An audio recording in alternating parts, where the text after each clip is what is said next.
Hello and welcome to this scripting tutorial in Crayta, where we're going to be having a bit of an introduction to some of the physics possibilities in Crayta's scripting engine. So at the moment I've got a game world and I've got some things in the game world that I want to add some physics to and do some physicsy stuff with. Now if you watch me do the live stream on the launch day of Crayta, you will have seen me cover a lot of the material I'm about to show you here when I did a tutorial with about 10 people and we were all in the same level and we were making some physicsy stuff. So for you guys that watched that or that participated, this is going to be a bit of a refresher. And for anyone that didn't watch that or doesn't know about it, then this is going to be a good introduction to some scripting, and it also gives us an opportunity to look at some of the cool physicsy stuff in Crayta. So at the moment I've got this launch pad over here, and I want to make it so that this launch pad fires my player all the way up these skyscrapers into the sky, almost like it's just, yeah, like a really bouncy trampoline or something. So the way I'm going to do that is I'm going to add a little trigger to the top. When a player enters the trigger, it shoots them into the sky using the launch function from the Crayta API. So here we go. Let's add a trigger to this. So that's in the primitives tab. Click on trigger and then add it to the center. I want the position to be 0, 0, 0. And in fact, that's just informed me that my grid snap is turned off. So let's turn that on. And then I'm just going to raise it up a little bit. I want to change the size of the trigger to be about 200 by 200 by 200. And then just sitting on top so that when a player enters this shiny blue box, they will be launched into the sky. In order to do that, I'm going to add a script to the trigger. And this is going to be called launch player script. Launch player. So it's my launch player script. And so I'm going to click on the little pencil icon so that I can edit it. So don't be daunted if this is the first time you've seen a script. These words mean things, and they are instructions to the computer. And it's basically our way of telling Crayta something we want it to do. So at the moment, it doesn't tell Crayta anything. It's just some what's called boilerplate stuff in there, which means that, you know, I can walk on this and it's not changed anything yet. It's literally, it's a script, but it doesn't do anything yet. So let's make it do something. So we can use some of the some knowledge we already know to leverage some things in Crayta. So you may be wondering, how does he know what to write here? Well, if I show you this tab here in my my internet browser, if you go to developer.crayta.com, you can actually see that there's all the API docs in here. And this gives you everything that you can tell Crayta to do and everything that Crayta will tell you is going on as well. So let's just find on the page on trigger enter, which is the thing I've just written, and you can see that that's a script entry point, which means that Crayta will call this function, and it says called by a trigger component when an entity enters the trigger volume or exits. There's one for exit as well. Called by a trigger component when an entity enters the trigger volume, which is exactly what I want to do. When an entity, i.e. my player, any player, enters this trigger volume, I want to call a function. So going in here, on trigger enter is this function that's going to get called when the player enters the trigger.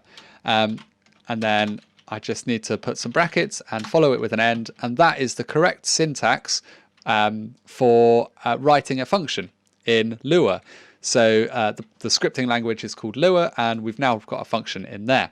If I go back to the API docs, you can see that entity other is in between the brackets there. And what that's saying is that when this function on trigger enter is called by the API, it actually will pass in, it will put into a variable in here called other, a reference to whatever has just entered the trigger.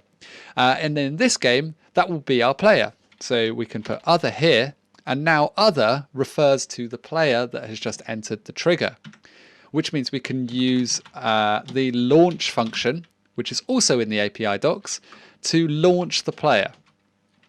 And when I write launch and do some open brackets, it tells me these are the little tooltips that come up when you're scripting, and they give you information whilst you're scripting. It says, oh, this is how you can use this. You can actually give it a vector, which is a type of data called impulse, or just give it a vector, and that's the amount of impulse that it will launch the player.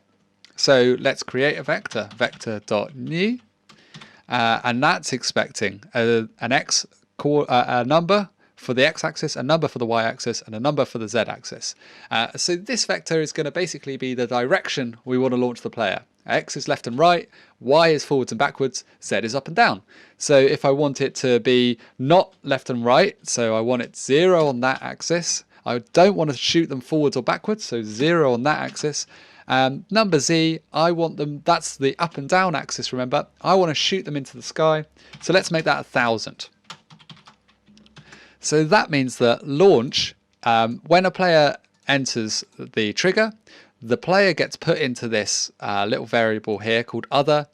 And then we're saying get hold of that player and launch them into the sky and launch them with the vector 0, 0, 1,000. So let's run that and see whether that works.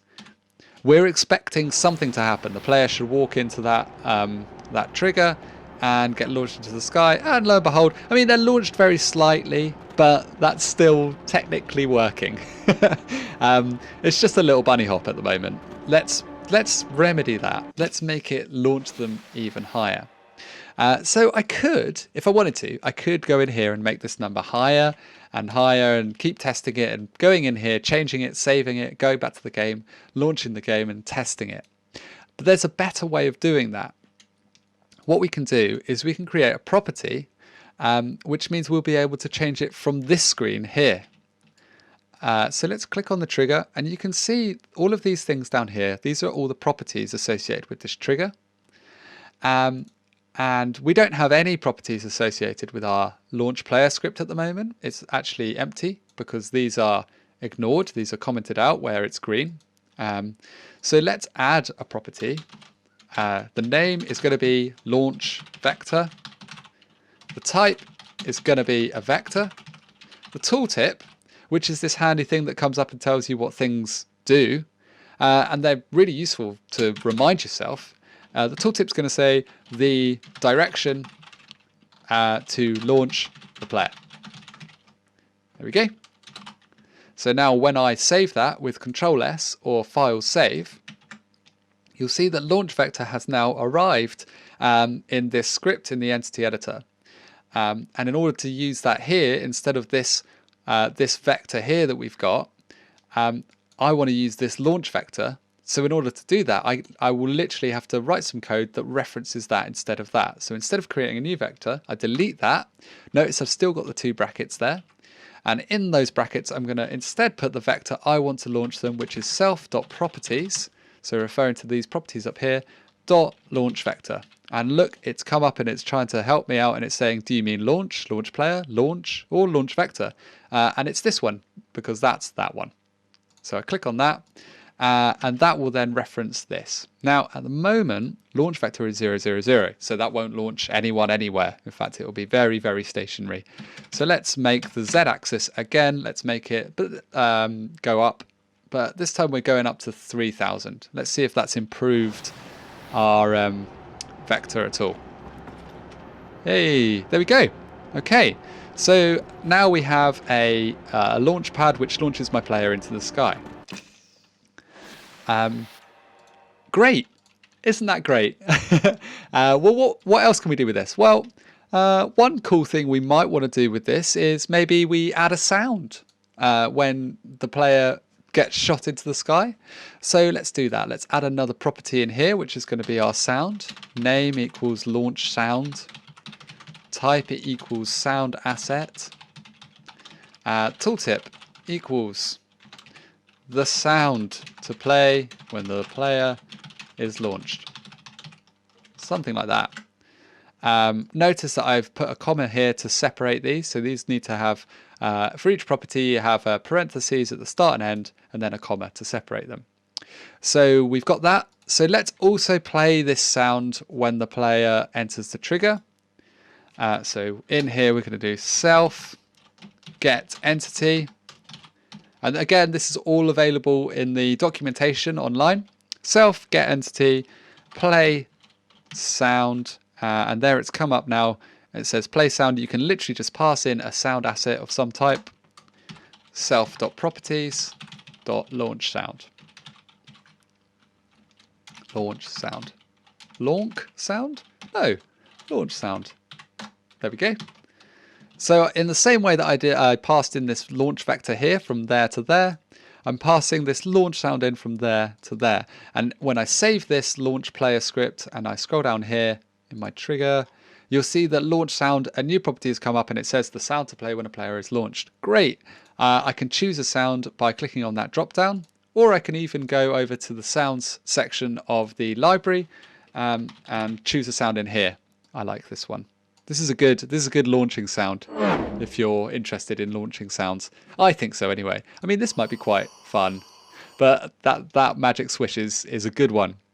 So we are playing that sound when the player enters the trigger, and we are also firing them into the sky. So let's give that a whirl. Let's see whether it's worked and whether we are now playing a sound. There we go. Lovely. And we can continue working on this and adding polish to it. And then when we're really happy with it, one cool thing that you might want to do with a launch pad is turn it into a template.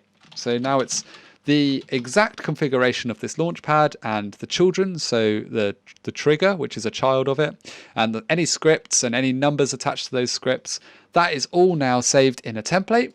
And I can go and get hold of that template in the library. And here it is, my launch pad.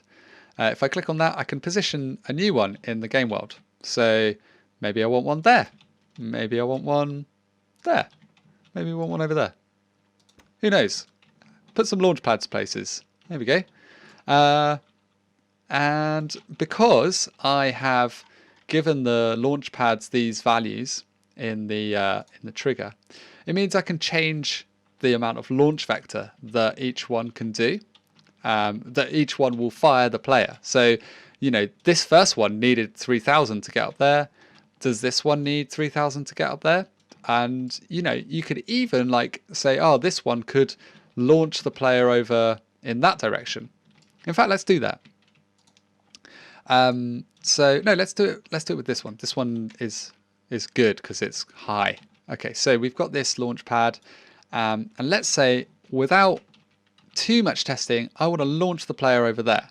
Well, what I can do is I can look at the gizmo. We've got these arrows here. This is a green one, there's a blue one, and there's a red one. So red is left and right. That's the X number here. So how much I want to move it left and right is that one there. The green is the second one, is this one here, and the blue is the third one. So that's X for red, Y is green, Z is blue. And that's pretty common amongst lots of different game engines and game sort of paraphernalia and stuff like that. So this green one is the one we want. We want to shoot the player in that direction, which is the second number here. Now, should it be positive or negative? That's the next question. Remember, a positive launch vector on the Z-axis shot it up. A negative one would have shot the player down. So the green arrow here is pointing in that direction, which means positive is that way, negative is that way. So we need a positive number. Let's add the number 1500 there. So I'm hoping that when I get up to that, if I can get up there, going up here, I'm hoping that it will fire me over there. There we go. Perfect.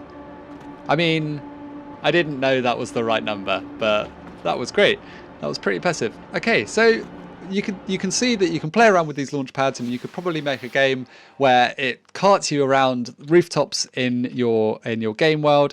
It could be a puzzle game where you have to figure out how to get to the right launch pad that launches you to the end location. You know, there's lots of things you can do with those launch pads there. You might want to change the sound to something else, maybe a different sound. Who knows?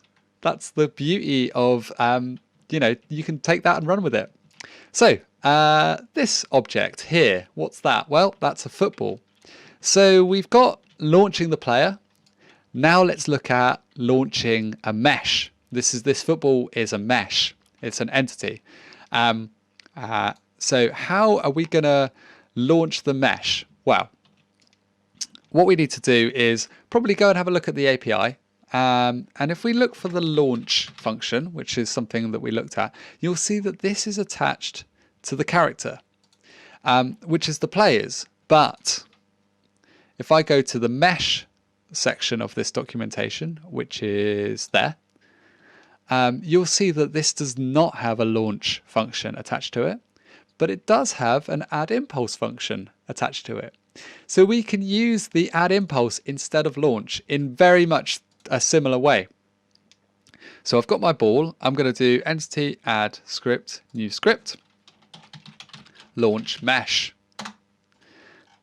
And in my launch mesh script, I'm going to create a new function. And this time I'm not going to use a trigger. I'm just going to create my own function. It's going to be launch is the name of the function. And in here, I'm going to just do the same thing we did before. So create a property.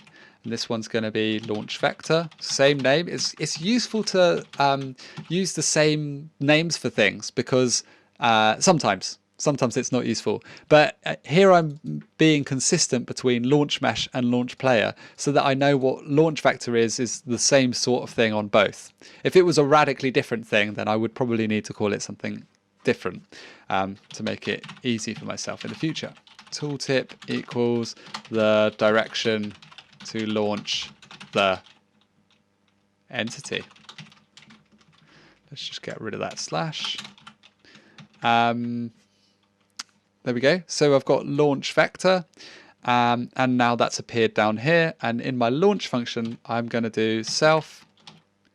So this time I'm going to launch this entity. So in order to do that, I get hold of the entity that this script is attached to by doing self get entity. And then I do add impulse, which was that function that we found on the API. And you can see again, that's expecting a vector. So this is self.properties.launchVector. And there we go. So that's done, right? If I run the game, I can go up to this ball and, oh, wait a second, I don't know how to run that function. I can kick the ball, but that's all I can do. Well, let's remedy that. At the moment, this function launch never gets called. It doesn't get run. There's no way to call it. It's not like the onTriggerEnter function, which was called by Crayta. This one is its own thing, and it doesn't get called by Crayta. So how can we call this function? Well, fortunately, if I click on this football, you can see there's this onInteract property here. There's also onDestroy and onCollision. And these are things you can use to call functions in scripts. They're called events, and all you do is you click on this plus and the drop down. You click on the arrow to drop down, and then you choose what entity the thing you want to call is attached to. So this is the football jumbo. Going back to the football, thank you. You choose the script attached to the entity. At the moment, there's only one script attached to the football, which is this launch mesh script. And then it says event, which is just the function name that you want to call. So this function name here, which is launch, is now selected in this entity editor for the football. So when you interact with the football, which is done by looking at it and pressing the interact button, it should run this function here.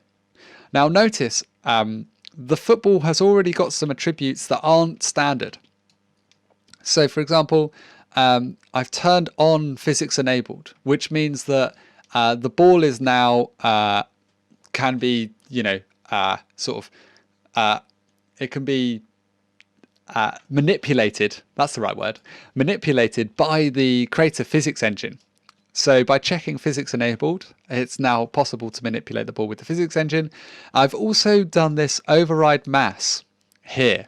So if I don't have that checked, you'll see that the calculated mass of this football is 80 kilos, which is really heavy. So what this is Crayta will try and estimate the mass of an object. based on the size of it. So this is quite a sizable object, you know, it's a jumbo sized football. So so Crayta has gone, okay, well, you know, objects of around this size tend to have a weight of around 80 kilos.